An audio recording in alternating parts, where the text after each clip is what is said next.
Chapter 2. When David's time to die approached, he charged his son Solomon, saying, "I'm about to go the way of all the earth, but you, be strong, show what you're made of. Do what God tells you. Walk in the paths he shows you. Follow the life map absolutely.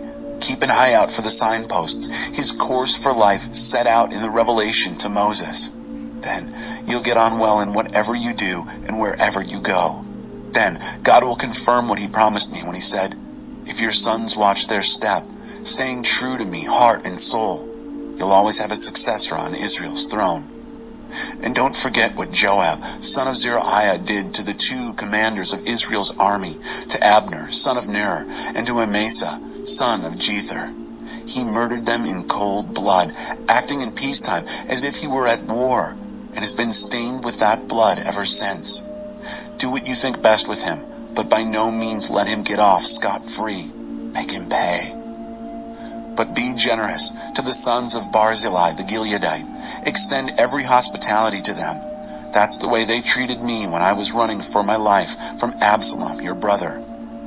You also will have to deal with Shimei, son of Gera the Benjaminite, from Bahurim, the one who cursed me so viciously when I was on my way to Mahanaim. Later, when he welcomed me back at the Jordan, I promised him under God, I won't put you to death. But neither should you treat him as if nothing ever happened. You're wise. You know how to handle these things. You'll know what to do to make him pay before he dies." Then David joined his ancestors. He was buried in the city of David. David ruled Israel for 40 years, 7 years in Hebron and another 33 in Jerusalem. Solomon took over on the throne of his father David. He had a firm grip on the kingdom. Solomon. Adonijah, son of Haggith, came to Bathsheba, Solomon's mother. She said, "Do you come in peace?" He said, "In peace." And then, "May I say something to you?" "Go ahead," she said. "Speak." "You know that I had the kingdom right in my hands, and everyone expected me to be king. And then the whole thing backfired, and the kingdom landed in my brother's lap. God's doing. So now I have one request to ask of you. Please, don't refuse me." "Go ahead. Ask," she said. "Ask King Solomon, he won't turn you down, to give me Abishag the Shunammite as my wife." "Certainly," said Bathsheba, "I'll speak to the king for you." Bathsheba went to King Solomon to present Adonijah's request. The king got up and welcomed her, bowing respectfully, and returned to his throne. Then he had a throne put in place for his mother, and she sat at his right hand. She said, "I have a small favor to ask of you. Don't refuse me." The king replied, "Go ahead, mother. Of course I won't refuse you." She said, "Give Abishag the Shunammite to your brother Adonijah as his wife." King Solomon answered his mother, "What kind of favor is this, asking that Abishag the Shunammite be given to Adonijah? Why don't you just ask me to hand over the whole kingdom to him on a platter, since he is my older brother and has Abiathar the priest and Joab, son of Zeruiah, on his side?" Then King Solomon swore under God, "May God do his worst to me if Adonijah doesn't pay for this with his life. As surely as God lives, the God who has set me firmly on the throne of my father David and has put me in charge of the kingdom just as he promised, Adonijah will die for this, today." King Solomon dispatched Benaiah, son of Jehoiada. He struck Adonijah, and he died. The king then told Abiathar the priest, "You're exiled to your place in Anathoth. You deserve death, but I'm not going to kill you. For now anyway, because you were in charge of the chest of our ruling God in the company of David my father, and because you shared all the hard times with my father." Solomon stripped Abiathar of his priesthood, fulfilling God's word at Shiloh regarding the family of Eli. When this news reached Joab, this Joab who had conspired with Adonijah, although he had remained loyal in the Absalom affair, he took refuge in the sanctuary of God, seizing the horns of the altar and holding on for dear life. King Solomon was told that Joab had escaped to the sanctuary of God and was clinging to the altar. He immediately sent Benaiah, son of Jehoiada, with orders, "Kill him." Benaiah went to the sanctuary of God and said, "King's orders, come out." He said, "No, I'll die right here." Benaiah went back to the king and reported. This was Joab's answer.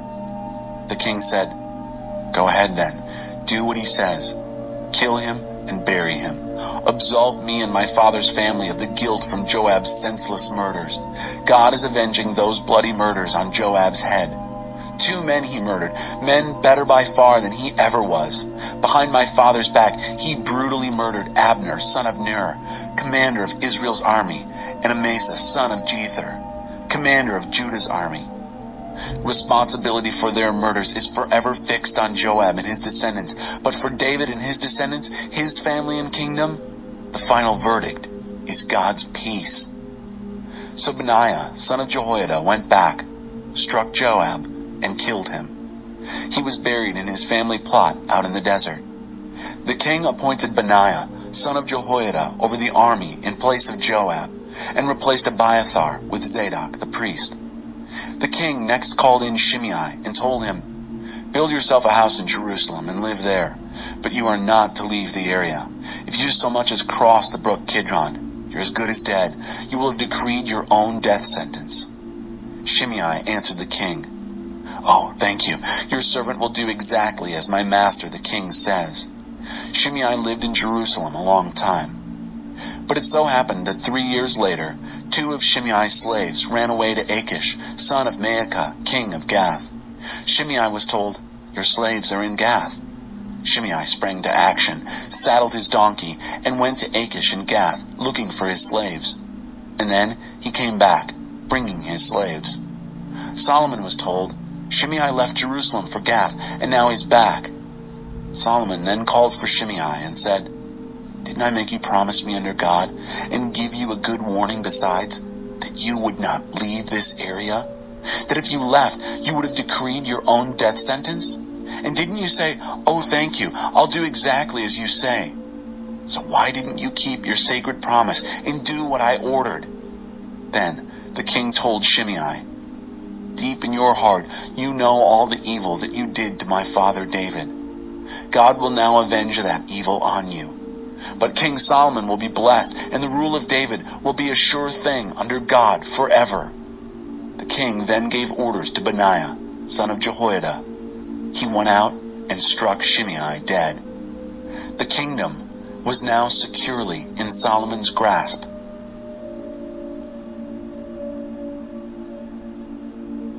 Chapter 3. Solomon arranged a marriage contract with Pharaoh, king of Egypt. He married Pharaoh's daughter and brought her to the city of David until he had completed building his royal palace and God's temple and the wall around Jerusalem. Meanwhile, the people were worshiping at local shrines, because at that time no temple had yet been built to the name of God. Solomon loved God and continued to live in the God-honoring ways of David his father, except that he also worshipped at the local shrines, offering sacrifices and burning incense. The king went to Gibeon, the most prestigious of the local shrines, to worship. He sacrificed 1,000 whole burnt offerings on that altar.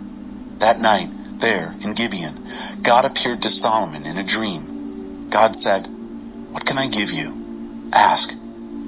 Solomon said, "You were extravagantly generous in love with David, my father, and he lived faithfully in your presence. His relationships were just, and his heart right. And you have persisted in this great and generous love by giving him, and this very day, a son to sit on his throne. And now here I am. God, my God, you have made me, your servant, ruler of the kingdom in place of David, my father. I'm too young for this, a mere child. I don't know the ropes, hardly know the ins and outs of this job. And here I am, set down in the middle of the people you've chosen, a great people, far too many to ever count. Here's what I want. Give me a God-listening heart so I can lead your people well, discerning the difference between good and evil. For who on their own is capable of leading your glorious people?"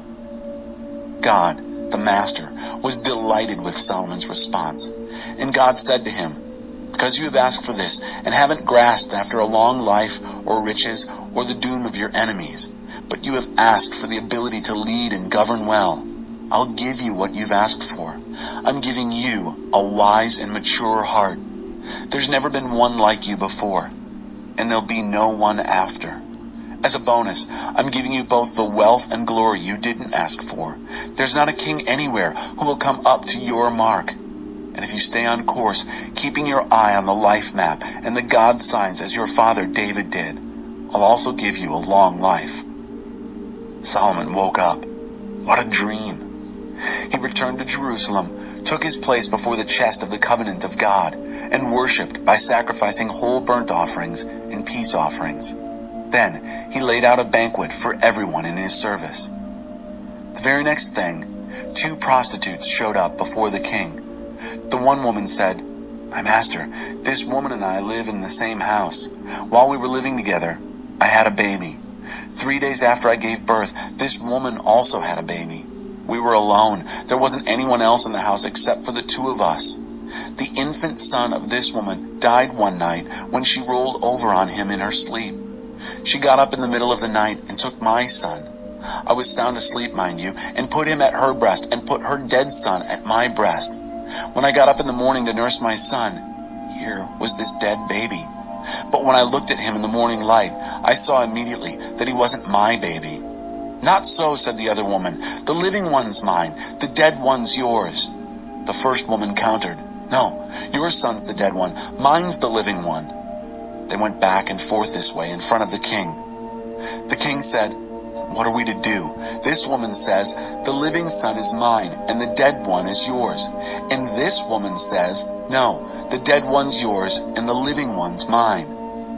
After a moment, the king said, "Bring me a sword." They brought the sword to the king. Then he said, "Cut the living baby in 2. Give half to one and half to the other." The real mother of the living baby was overcome with emotion for her son and said, "Oh no, master, give her the whole baby alive. Don't kill him." But the other one said, "If I can't have him, you can't have him. Cut away." The king gave his decision. Give the living baby to the first woman. Nobody is going to kill this baby. She is the real mother. The word got around. Everyone in Israel heard of the king's judgment. They were all in awe of the king, realizing that it was God's wisdom that enabled him to judge truly.